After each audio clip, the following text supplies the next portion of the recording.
Welcome to the Legacy Suite, real talk for leaders who want more than just results. I'm your host, Brin'na Rollins-Williams, and this is where we go beyond the title and into the real work, building magnetic teams, leading from fullness instead of depletion, while creating a legacy that you can actually be proud of. Whether you're navigating burnout, leading through uncertainty, or just trying to figure out how to show up as the leader your team actually needs, you're in the right place. In this suite, there's room for everyone at my table. Let's dive in. What legacy leadership really means. Hey, it's Brin'na, and welcome back to the Legacy Suite. Today, we're talking about the concept that is at the core of everything that I do, legacy building leadership. And I know what you might be thinking. Legacy? That sounds really big. That sounds really heavy. That sounds like something that I need to worry about when I am 60 years old. Not right now. But here's the thing. Legacy leadership isn't about what you leave behind when you're gone. It is about what you are building right now, today, in every single conversation, every single decision, every single interaction. So let's talk about what legacy leadership really means. When I named the business Legacy Fulfilled, I knew when I named the business Legacy Fulfilled, knowing that the focus was rooted in leadership, people would ask, why legacy? And here's what I would tell them. Because most leadership development focuses on performance. They focus on hitting targets. They focus on optimizing productivity. They focus on getting results. All of that absolutely matters. Of course it does. But performance without presence, that's simply not leadership. That's management.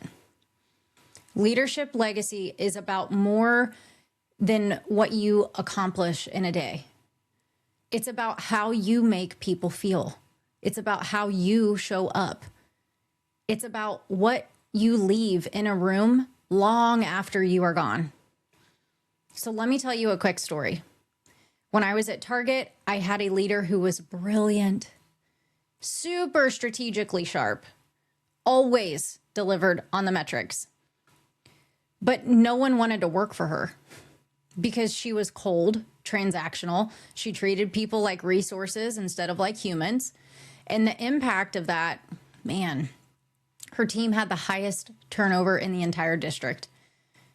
People were burned out. People quit. People transferred to other departments and other buildings just to get away from her. She got the results, yes, but she destroyed the people in the process. That is not legacy building leadership. Now, let me tell you about another leader I had. He didn't always have the answers. He made a lot of mistakes. He admitted it when he was wrong, but he deeply, deeply cared. He cared about his team. He cared about their growth. He cared about their lives outside of work. And the impact of that, people fought to work for him. They would relocate to work for him. They stayed longer. They performed better. They grew into leaders themselves. Years later, people still talked about him. Not because of what he had accomplished, but because of how he made them feel. That right there is legacy leadership. So here's what I mean by legacy. It's the dinner table conversation. It's what your team says about you when they go home at night. It's what they tell their parents when they talk about their job, what they tell their friends, their kids. My boss today, blank, blank, blank. What comes next? Is it, my boss is impossible to please. I can't do anything right. Or is it, my boss really sees me. She believes in me. She's really helping me grow.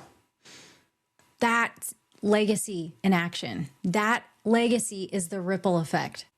Legacy leadership is not just about the people that you lead directly. It is about the people that those people go on to lead.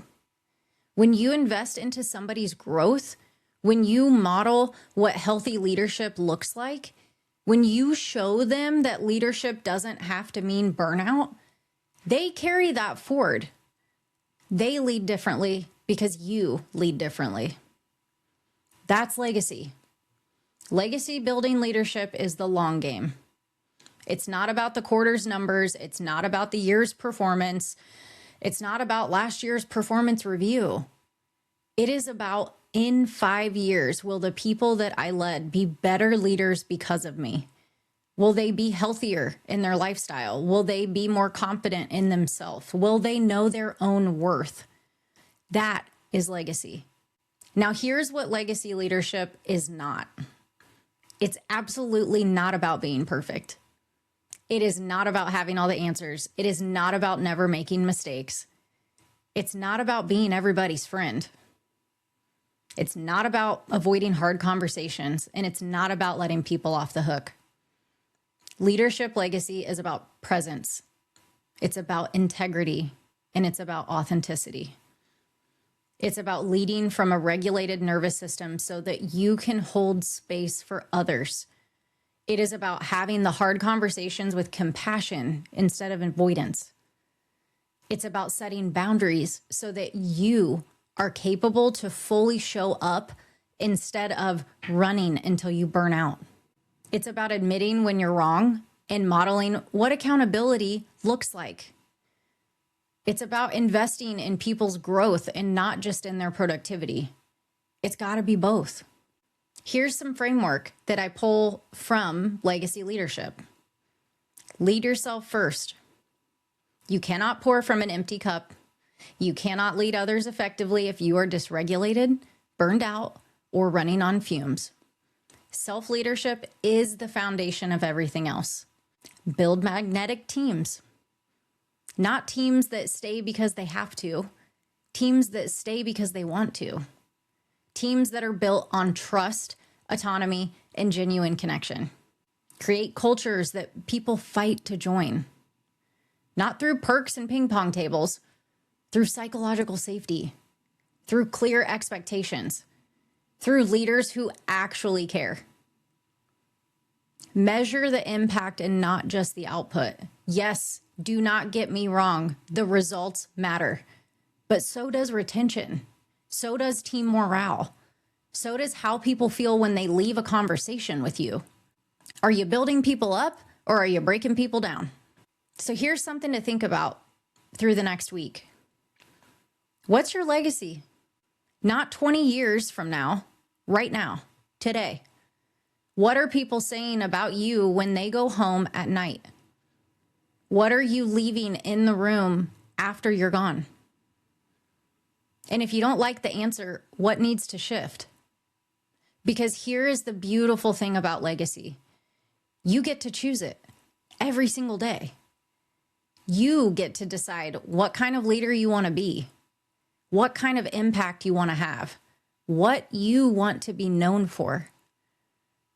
And if you're ready to build that legacy intentionally, I would love to help support you. I work with leaders who are tired of just hitting the numbers, who want to build teams that people fight to join, and who want to lead in a way that actually matters. So you can visit legacyfulfilled.com for more information, or you can send me a DM on LinkedIn or Instagram. Legacy leadership matters, not just in the future, but right now. Thanks for being here. See you next week. Thanks for being here. If this resonated, share it with a leader who needs to hear it. If you want more, head to legacyfulfilled.com for free resources, or follow me on LinkedIn or Instagram. And if you're ready to stop white knuckling your way through leadership and start building something you're proud of, let's talk. See you next week.